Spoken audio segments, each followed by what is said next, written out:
We can start. All right, so welcome to Beyond the Game Mind and Body podcast, where we explore the powerful connection between mental health and athletics. I'm your host, Michael Couture. Right now, I'm in grad school studying to become a mental health therapist and a lifelong athlete. Today's episode, we're going to dive into the topic that's often overlooked in sports, mental health. So we often hear about the physical side of sports, the training, the competition, the victories, but we never hear about the toll it can take on athletes' mental well-being. So to shed some light, I'm excited to have a special guest with me today. Emily, welcome. Yeah, thanks so much, Michael. Really excited to be here and chat with you on this. Emily, for those who may not be familiar with your story, can you start us by telling us a little about yourself? Sure, yeah. My background is track and field, but I'm actually currently a bobsledder. Back in 2019, and this is after I had finished my collegiate career in track, I decided to try out for bobsled. And at this time, I was working in the corporate world, and I felt like I had a void in my life, and I was looking for something super competitive other than just me going to the gym every day and just doing whatever I wanted. So I tried out for bobsled out in Park City doing a combine, and then I did well enough where I got invited to Lake Placid to do a push camp and see if I had the skills or the potential to be a good bobsledder. And then I got invited back in January of 2020 before COVID hit and got the opportunity to slide. Um, didn't like the sport right away, but then we realized that we could do this and we started to fall in love with it. So yeah, that's kind of how I got into bobsled at least. What was it like for the first time you got into bobsledding? Oh man, that first trip was so rough. I can't even explain very well like what it feels like. You just have to go experience it for yourself. A lot of people think it's like a roller coaster. It's not like a roller coaster at all. And each track is different too. But I just remember I got to the bottom and I felt so sick and nauseous because I get motion sick. Didn't Yeah. realize that could happen in a bobsled, but it does. So I just laid there for like 30 minutes after, like, oh my God, I don't know if I can do this. This Yeah. sport's crazy, but we figured out a solution and tried again the next day, and it was a lot better. So Lake Placid is somewhere I've always wanted to go. it's absolutely beautiful. You should definitely go. My favorite movie is Miracle on Ice, where, Great movie. yeah, so what's been the most unforgettable moment of your career so far? I think most recently, so we just had our World Championships for this past season in March in Lake Placid on home ice, and I got the opportunity to race with Kaylee Armbruster Humphreys, who is a multi-time Olympic medalist, been in the sport for so long, and she actually had just given birth to her son 9 months ago. So that was a challenge, just getting her back in shape throughout the season, and she did really, really well. But her and I competed so well together at this World Championships. We finished as the top U.S. sled, and we finished fourth in the world. So that was a huge, huge accomplishment for both of us, and I think it's just such a special memory. Congratulations. Thanks. When is the new next time for bobsledding? Like Olympic. upcoming season stuff. So we do some preseason testing for the U.S. team in like mid-September, and Hmm. they're going to name our World Cup team after that. And then we'll do some preseason sliding in Park City, Utah, in the middle of October towards the end, and then early November we'll head over to Europe to start our World Cup schedule. And that's where it's happening in Europe. Yeah, yeah. So the World Cup schedule changes every year. Hmm. Essentially, this year it's all in Europe leading up to the games. So no, nothing here in the U.S., which kind of stinks, but it's what it is. How has your career evolved from the beginning until now, both physically and mentally? Physically, we've obviously gotten a lot better. When I first came into the sport, I wasn't hitting any of the numbers that I could hit now in the weight room or sprinting wise, or pushing wise. It was great. Like I was blessed enough to make the World Cup team my first full competitive year that I did. Didn't get an opportunity to race a lot though. So mentally, we've definitely evolved from that point too. Um, Bobsled is really tough mentally, just from not even just from the training, but from all the other things that go on in the sport. So, that first season, like I thought I was going to race more or have more opportunities to slide, but I didn't. And that definitely, you have to take a step back and kind of look at your ego and be humble about the opportunities that you do get and then just kind of grow from there. So each year of the quad, I've gotten better physically and mentally. Like I like to say, or I like to think at least, that I've gotten a little bit stronger, or I've used resources to help me find different ways to overcome things I'm dealing with each time. So, So for me, I didn't know what bobsledding was until I saw it watching the Olympics one day. How did you get into bobsledding? Like find out like, wow, this is actually cool. I would like to try that. yeah, so like I mentioned earlier, I was working in corporate back in, well, I finished grad school in 2017, was working in corporate. In 2019, I went out to Park City and tried out with a combine, hoping to get into the sport. Before that, there was a girl I had competed against in high school who had tried bobsled and it looked like she had some success. And I was like, well, that's a cool sport. And it plays into the strengths of a sprinter from track and field. So I was like, well, if she can do it, why can't I try it? So that kind of lit the fire for me. Really cool. Yeah. How has your mental health played a role in your journey as a USA bobsledder? Ooh, oh man, this is kind of a hard one, I guess. Yeah, the company. Definitely, yeah. I mean, I've definitely had a lot of like ups and downs with my mental health in this sport. When you first come in, you're like, oh my gosh, this is so exciting. It's so cool. You're at the Olympic Training Center, you're around all these world-class athletes. And then more of the reality sets in like you may have been the best from wherever you came from. You're not the best anymore. And you have to learn this new sport because we're all talent transfer. So mentally, you have to be strong and really patient with yourself there. Um, and just over the years, you hopefully will get better, but it's not always a linear progress, right? Like it's going to be some ups and downs. I know for me, like one thing I've struggled with is imposter syndrome, and a lot more lately, actually, even going to the Olympics, despite all the success that I've had. So just trying to work on that with my sports psych and just reminding myself, no, you deserve to be here, kind of thing. Do you have a sports psych for like for the team and stuff like that, or is it? Yeah, USOPC has resources. There's one sports psych that works. Well, actually, no, there's a couple now. There is one that works with a lot of members on our team, and we're very grateful, and he's awesome. So yeah, we like him. That's my goal is to do something like that one day as I continue it. So Yeah, sweet. well, I think you could do it. How do you mentally prepare before a race? This is also a good question. For me, so a lot of our races are in the morning too. So a lot of the mental prep that I'll do is in the evening before, even leading up to it. Um, I just like to relax, be still. Like there's some things I'll remind myself that I need to do for the next day that might be push technique wise, or it could just be like something random. So I'll think about those, but I don't want to dwell on them or think too much. So just trying to be calm, trying to remember the techniques and things if I am feeling anxious, even on race day, using those as well. But yeah, usually just like try to relax and get excited at the same time. Do you have any like coping strategies that you do that like help like when you're at home, like journaling or stuff like that? I've Meditate. tried journaling before. It's not something that I do consistently. I'll do it on occasion. I think one of the other ones for me is just visualizing. So even if I feel like, let's say the imposter syndrome coming in, I can practice visualizing myself doing like a push or some kind of training thing or doing a bobsled run and seeing the success Yeah. that way. So like having a really good run in my mind and we win gold or something. The other one I like to do if I'm feeling really anxious before a race and I feel like somewhat like a lot of is going on, overstimulated. Of course, I can't remember the name of this, but it's like you close your eyes, you like think of one thing you can like feel, touch, hear, and it kind Yeah. of just helps ground me. So that's been a technique I've actually really liked to use. That's the one technique I tell all my clients to do. Yep, it works really well. Have you ever experienced burnout or performance anxiety, and how did you work through it?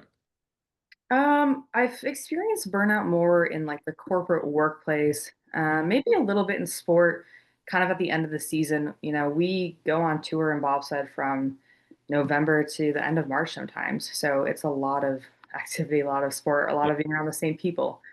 For me, the best thing to do is to take a vacation after and go somewhere that has nothing to do with bobsled. I don't think about bobsled and just taking a step back from the sport and taking time to relax and not think about it. Yeah. Yeah.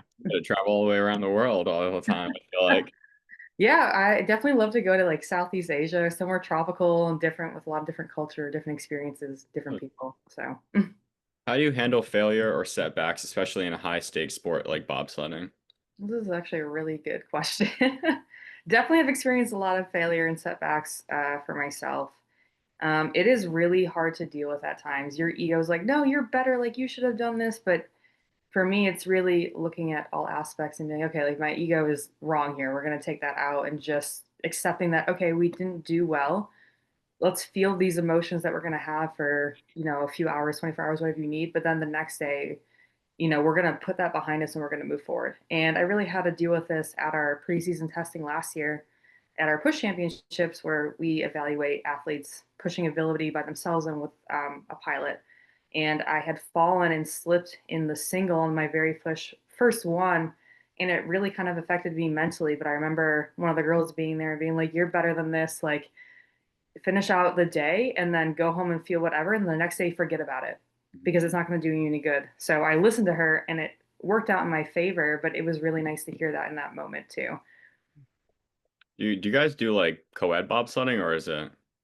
Yeah, so women have a monobob, which I don't do because that's just the driver and I don't know how to drive.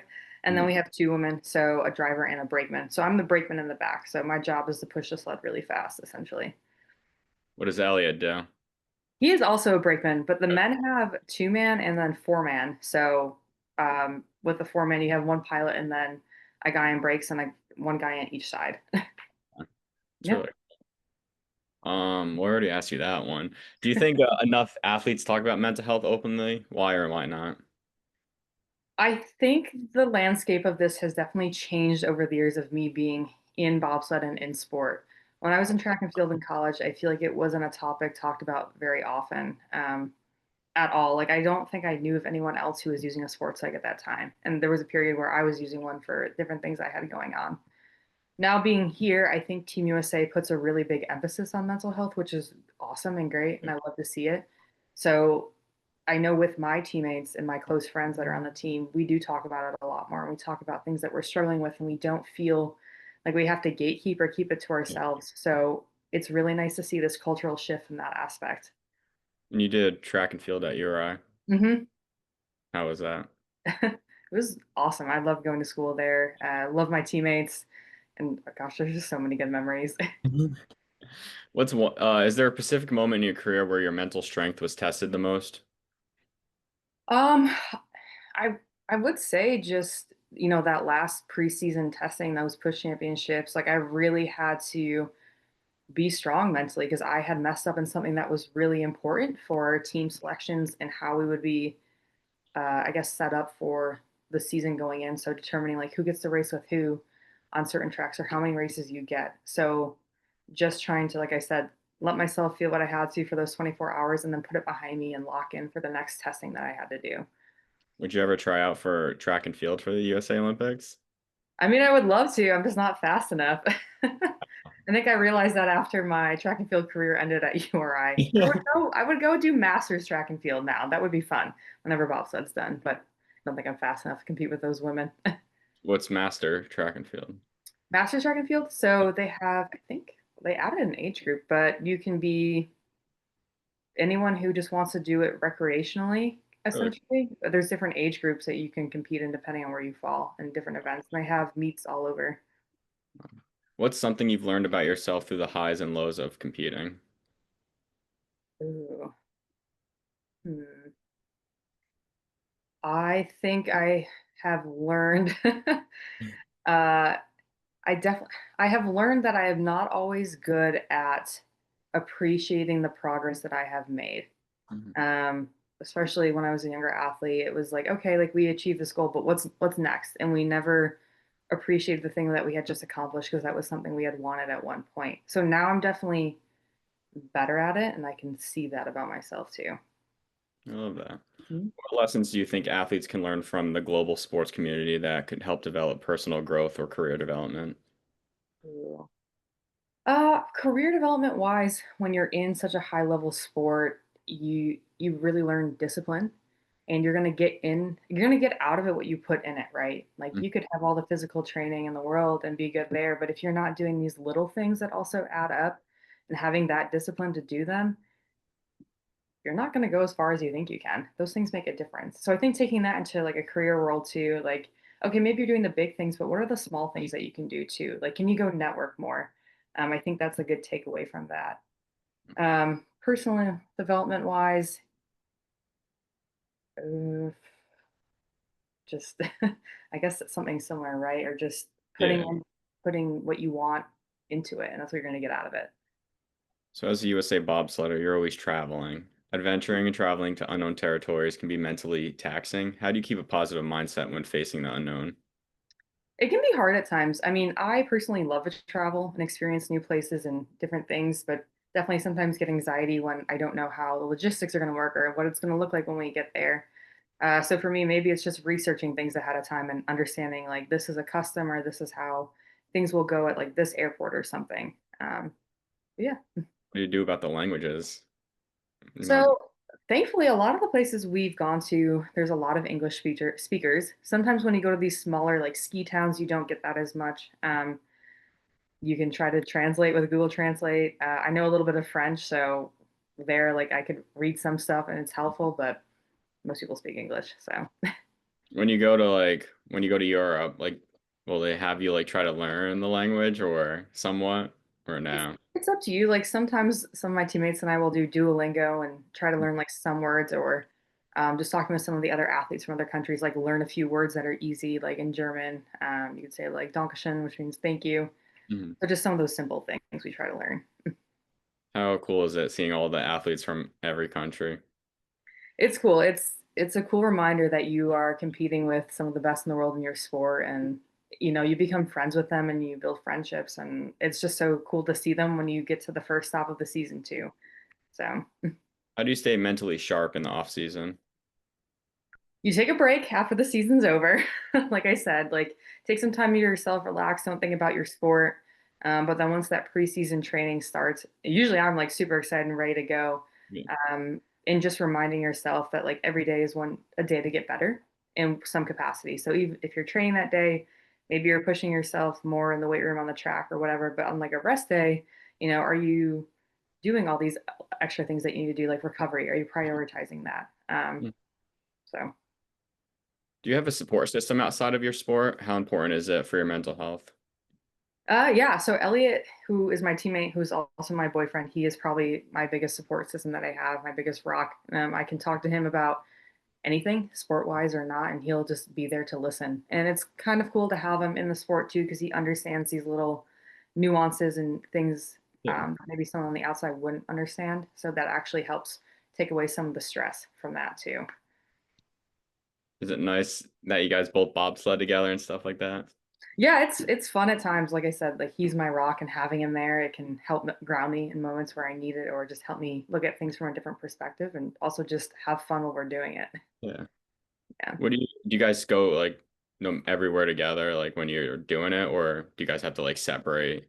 It depends on what circuit we're on. So in the past few years, we haven't really been on the same circuit, but we've had some crossovers in some places, which is cool. So Mm. we'll go some periods of time without seeing each other, but then we get to see each other maybe at one location for whatever reason.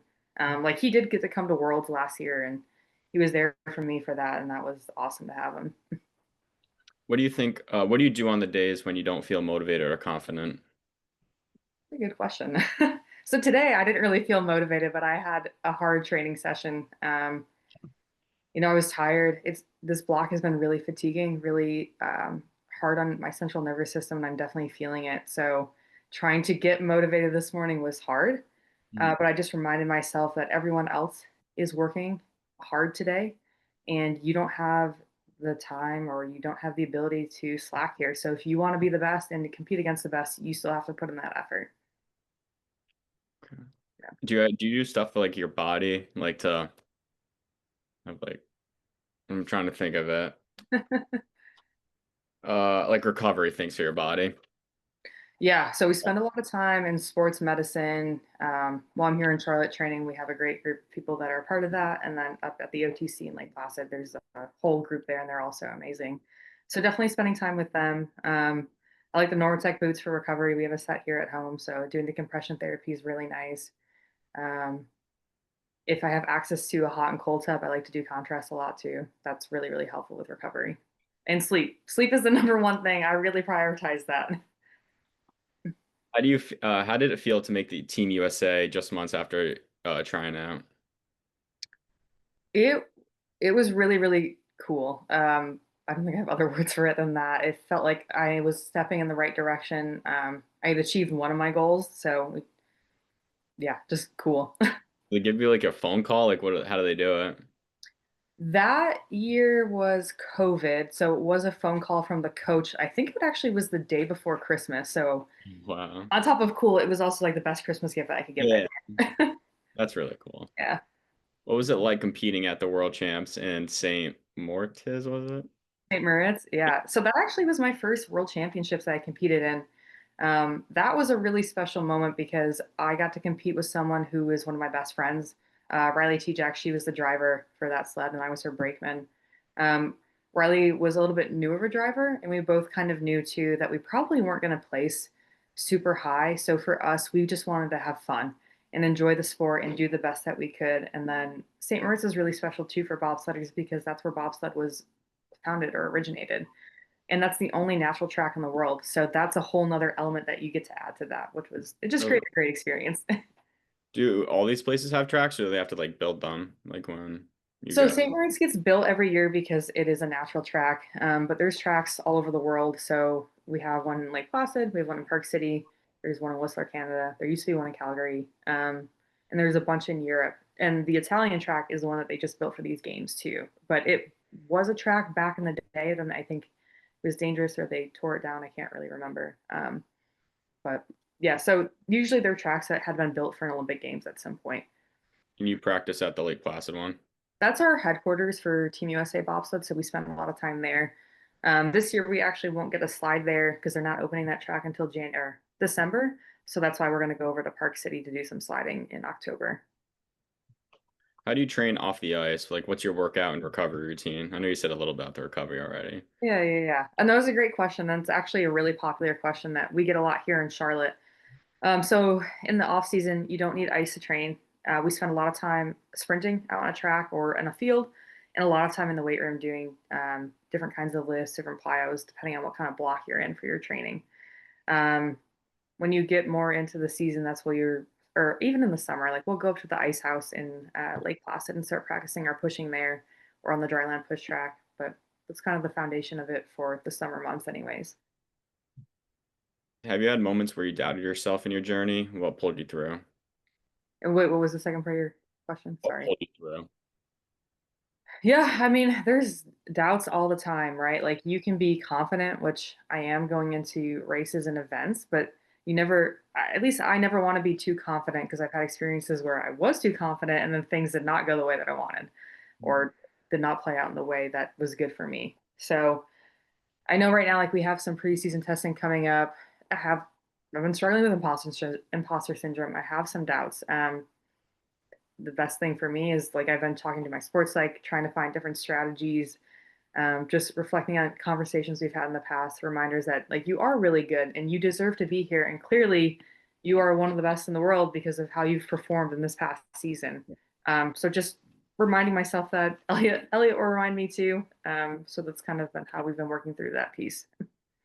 What advice would you give to young athletes struggling with self-doubt or that? Ooh. Well, most of it's probably made up in your head. It's not true. I think just talking to someone who is close to you, it could be a parent, it could be a friend, or if you have access to a sports psych, I think that is a really great resource and tool to have. When you have an outside third party perspective from someone who doesn't maybe know what your like everyday looks like, can give you just a different way to look at things. So I think that's a great tool too.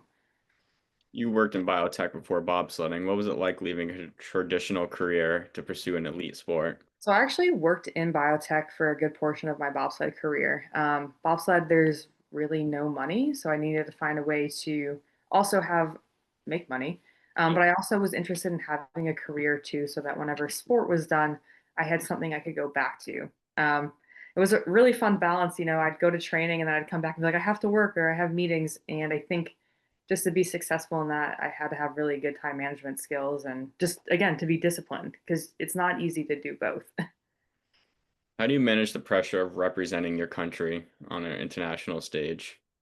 I don't know if I've ever, well, there's pressure. I think a lot of the pressure comes more for me on performance wise or, for my coach.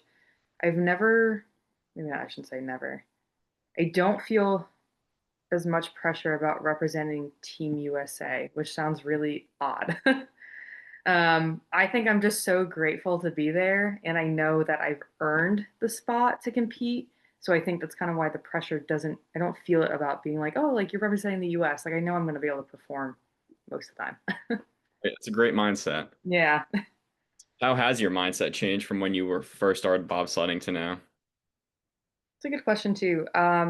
First started, it was like, how can we learn everything that we need to as fast as possible, and how do we get really good at everything really fast? And yes, I had some success up front, and I did pick up some things really quickly, but there was a lot of growth that happened from then until now. So I think, the mindset is still like we're still chasing the Olympics and we're still trying to be the best that we can. And if that's the best in the world, that's amazing. I think now I'm in a place too, like I've learned how to be a good brakeman, how to push really well. So it's just refining a few things, and the mindset is less on trying to learn everything super fast. Now it's just refining what we can. How do you manage comparison and competition in such a physically and mentally intense sport? Comparison's a really big thing in bobsled in our sport. We're constantly compared to each other, especially when we're competing for spots on sleds when there's not that many spots for the women's team. We're constantly being compared to our competition. Each week that you get to race, you're going to be compared to different sleds, like the ones from Germany, Canada, Australia. What did those athletes push? Maybe, like, why did they push that? What was their start rank? What was their velocity? Was yours better? It can be really hard at times, especially when it doesn't go the way that you want. And there's factors outside of your control too. So you have to kind of remember that that's a piece of it. But it's also just, okay, what are things that I can control within that comparison? Did I actually have a bad day, which has happened, and it's probable like that could be a case, or maybe I didn't warm up the best. So it's just having like a good look at everything as a picture. And I think too, reminding yourself that everyone has a different journey in this sport, regardless if they're on your team or from a different country. And you have to really try not to compare yourself to them and just accept that the journey that you're on is unique to you. Giving some great answers right now. Trying. I have three more. Sure. What does success mean to you now compared to when you were younger? Wait, say that one more time. Sorry. What does success mean to you now compared to when you were younger? Ooh, that's also a good one. Oh man. I think when I was younger, and I guess I alluded to this a little bit too, just not appreciating like the small wins that I had or the wins that I did. Success now could be, yeah, like what are these small goals that we have on this big list of goals? With the Olympics being at the top, like that would be obviously the biggest one, but what are these smaller ones that are on here? Um, I think when we achieve those things, like that's success and that's a win. So trying to remind myself that we have to also appreciate those has helped shift the mindset. That's what I do. I met a guy at my gym I work at, and every day for the past year, we send 10 goals in that we want to complete every day. And it makes me do them every time, and it makes me Yep. want to keep doing them. So it's really good to have that.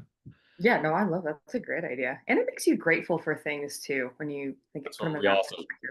we Yep. put five things we're grateful for and then 10 goals. Yep. And then at the end of every day, we call each other or just text saying, "Did you do it today?" Yeah, Oh, yeah. yes. It's really That's nice. awesome. What message do you hope young girls or women in your sport take away from your story? I think the biggest, well, maybe not the biggest thing. I think one of them is just don't ever give up on yourself. There's going to be people along your way that are going to tell you that you can't do it, or they're going to be like, "Well, you don't know how to do this, so how are you going to figure it out?" And I've had a lot of people say that to me, and I'm like, "Well, I know myself, and I'm like, I don't know how to do it, but I'm going to figure it out." And it's led me to the success that I've had. And also just, don't be afraid to forge a path for yourself and do something different.